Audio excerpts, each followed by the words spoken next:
Welcome to some new r/malicious compliance stories, where people comply to the letter, but not the spirit of a request.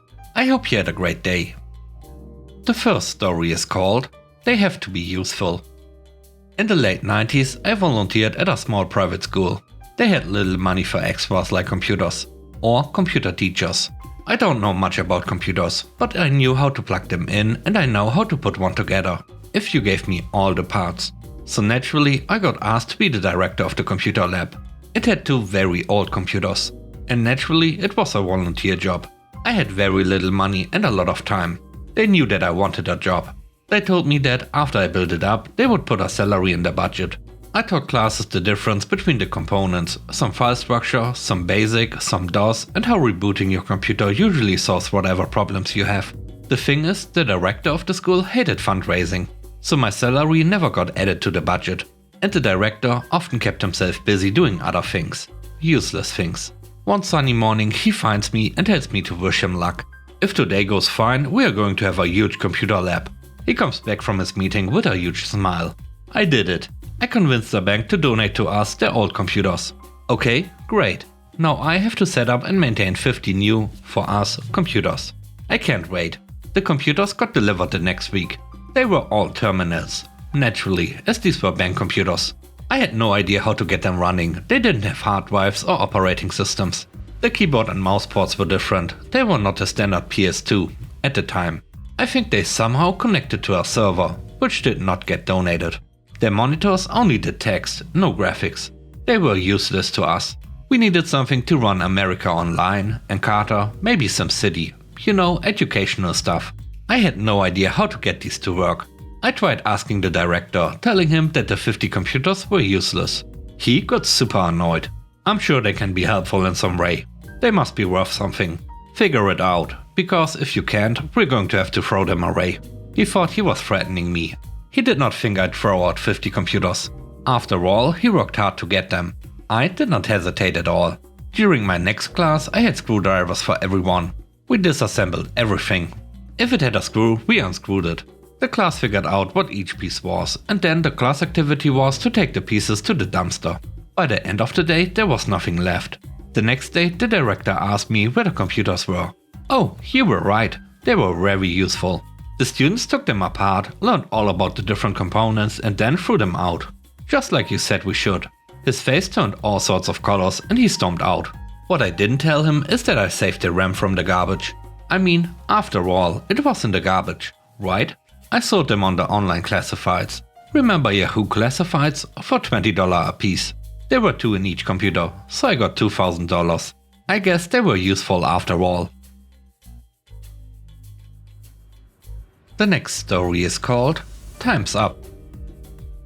When I was a lot younger, in the early 90s, I was, like all young people, a little naive. I worked on a project in IT where we were under-resourced and always pressing forward as fast as possible. This was with one of the global construction companies. Anyway, I was doing an average of between 12 and 14 hours a day, 6 to 7 days a week. I just kept going like the Energizer Bunny. Somewhere in the mix, I went to the boss and asked for extra resources, time off or at least more pay for the overtime. He agreed to TIL. Back then, I didn't have anyone to really provide professional guidance. That came later. I thought it was a good idea.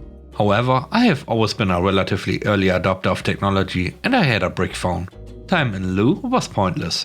Every day I had off, I was called in or contacted and stupidly, I mostly obliged because that's my nature to help. It was an awesome foundation job. Anyway, I worked contract, so I thought time in lieu was a good deal if I got sick or needed a holiday. I got sick at work and collapsed one day. I was out of action for 2 weeks. The manager who made the time in lieu deal with me had left the business, and so I ran to my new boss and was forwarded on to HR to sort something out. I believe the boss was genuine in attempting to help me out, as we had put on some additional staff to spread the load. I went in to see the HR manager, presented medical certificates and a record of time in lieu.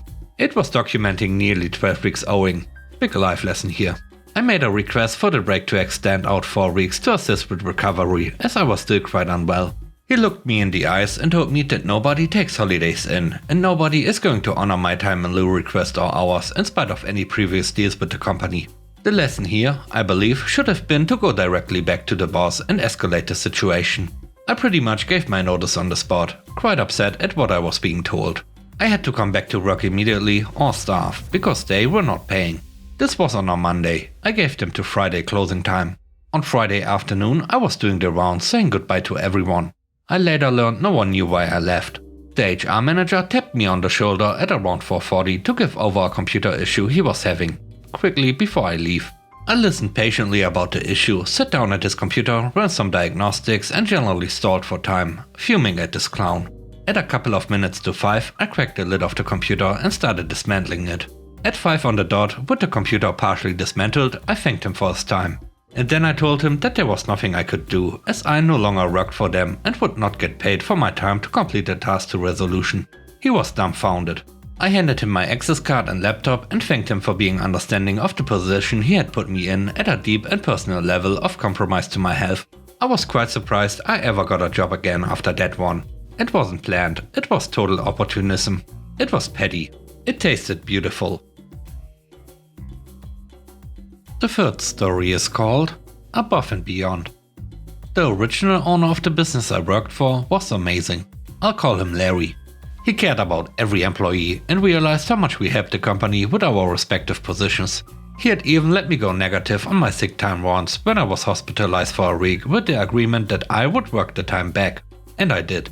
Just painting a picture of how wonderful Larry was as our boss.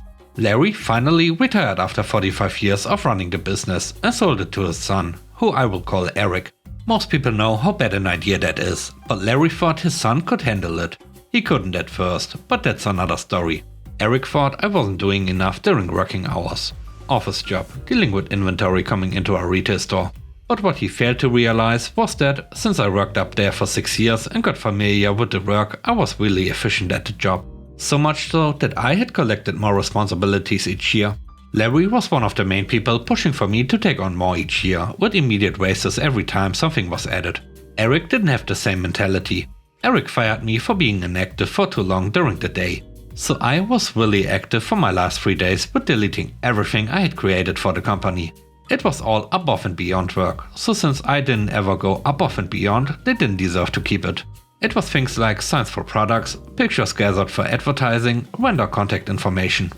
Also a program I designed to keep organized and on time for invoices. And a manual I had typed up on how to do my job. They had an old version of my job instructions, but by that time they were practically obsolete, especially with all my expert duties collected over the years. In the 2 years I've been gone, they've had at least 8 people hired for my position who quit within a couple of months. I keep getting updates every few months from one of my friends in that office. And for those who wonder, I did these things off the clock except for some advertising images that were for past promotions and no longer valid. I never had to sign anything saying my intellectual property became theirs. Neither the job description nor handbook had anything about intellectual property either. The last story is called No Estimates. Years ago I was an independent consultant where I built time and mileage. Instead of writing down mileage and time for every trip, I would just plug the addresses into Google Maps to get a rough estimate. In most cases the estimates were low, but it wasn't really worth my time to worry about it.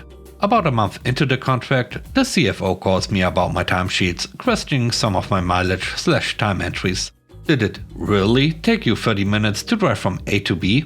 I told him I would normally just estimate the mileage because it's pretty close, but that wasn't good enough. He wanted it exact.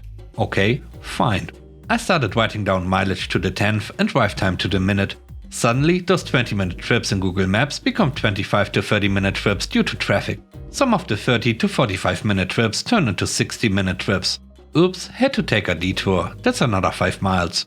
I started driving the speed limit too, instead of 5 to 10 over. If he had ever questioned me, I had a dashcam to prove where I was and when I was there, but it never came up. Now the company is paying out more mileage and losing 2 to 3 hours of productivity every week because they paid me for 40 hours and only 40 hours. So if I'm spending that time driving, then I'm not working. And with that, we end today's video. Let me know what you think about the stories. On a scale of 1 to 10, how would you rate the stories and today's video? I hope you enjoyed the video. If you did, please don't forget to subscribe and hit the like button. And I hope you have a great day. Stay safe. Bye bye.